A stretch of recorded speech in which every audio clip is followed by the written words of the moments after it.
We're on our way. Half an hour, is that okay? Okay, great. From his Vancouver base, Rabbi Levi Teitelbaum oversees kosher food production throughout Western Canada and the Pacific Rim. Hey, how are you? Fine, thank you very much, Rabbi. Good to see you. How are you? Very well, thank you. Good. So what brings you to Good Stuff today? Just wondering if you can have an inspection of the facility. Delighted. Perhaps if we can start with ingredients. All right. Initially, we didn't understand the value of kosher. However, as we began to introduce our products into the Vancouver marketplace, it became that to enter some markets, kosher certification was required. So it was at that point that we contacted Rabbi Teitelbaum and we began to understand what kosher was about and why it would be of advantage for us to pursue kosher certification.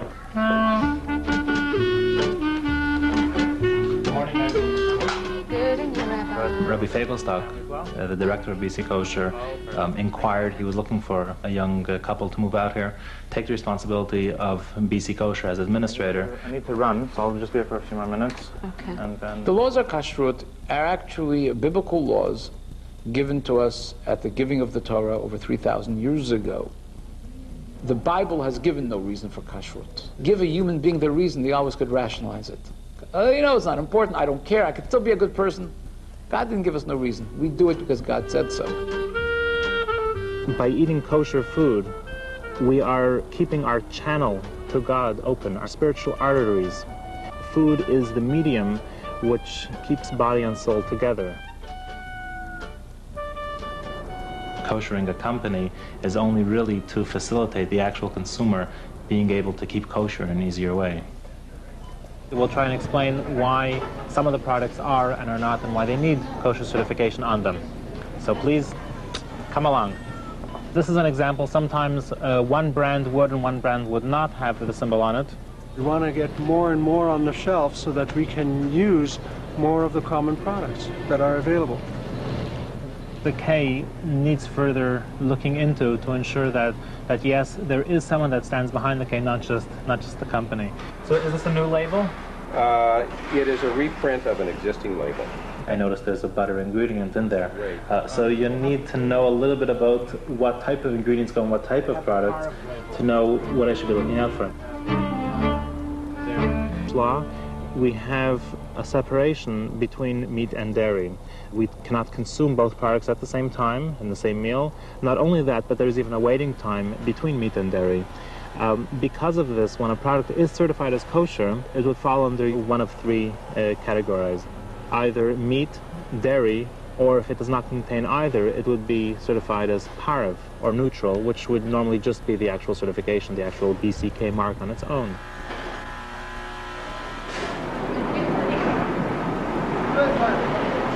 We saw it as an expense. As time has evolved, we realized the complexity was of our own making because we were jumping from supplier to supplier and we were moving from ingredient to ingredient. Perhaps this was part of the complication. We'd only koshered one of our production lines.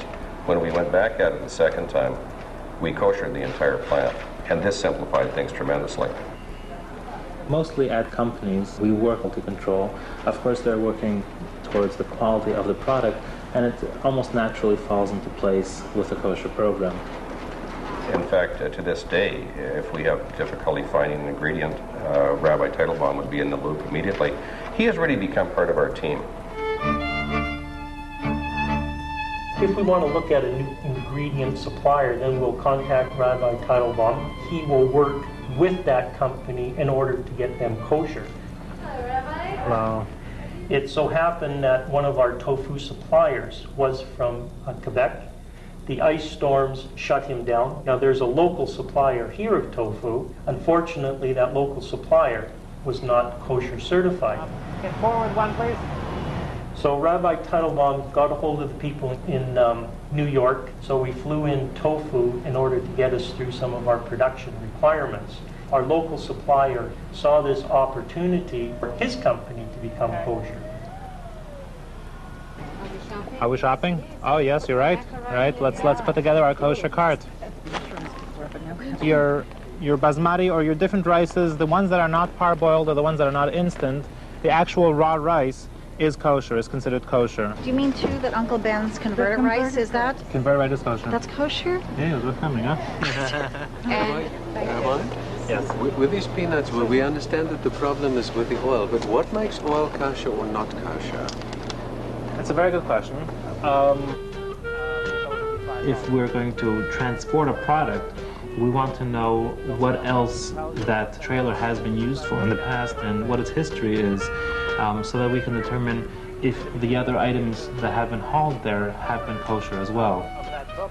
We actually fill the trailer with water and heat that water until we reach a temperature of 200 degrees of boiling point to make sure that we'll be able to use that as a koshering. What type of boiler do you have?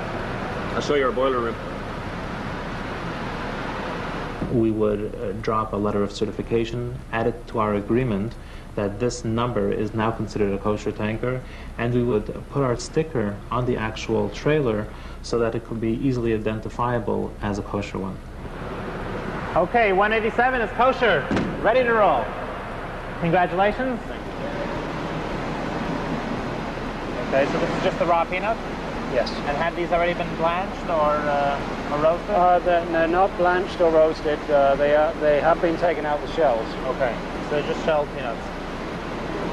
Nuts and seeds, do they all have to have separate kosher certificates for us to use them? The question is, what has happened to that nut between when it was harvested until it's received here at the plant? That is how we determine if it is something that actually needs kosher or if it, like we say, inherently kosher. Do we have to be kosher ourselves? No, we're not going to circumcise the males today. We're not going to. He has quite a sense of humor. He's a very welcome guest in our facility, and we're always happy to see him because we know that in the end, he's always going to be pushing us and our company up and forward.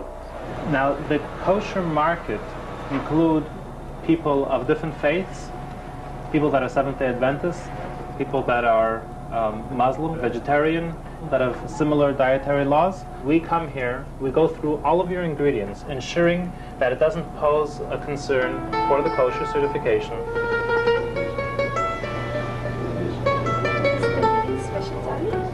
Thank you so much. Thank you.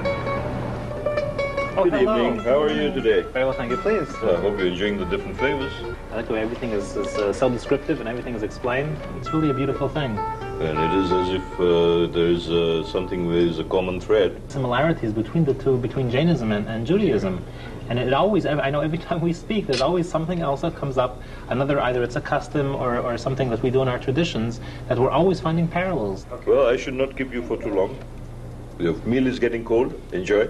Thank you. Thank you so much. Thank Please you. say hello to that. Thank you. I remember growing up, it was really tough. As a child, you want the same kind of products that the rest of the other kids have.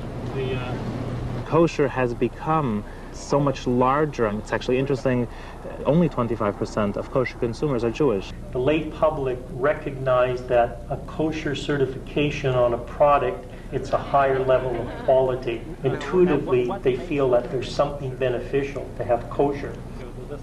The fact that we have been able to mark our products with the kosher mark has meant that we have been able to open doors which otherwise would have been closed to us, not only in Canada, but in the United States.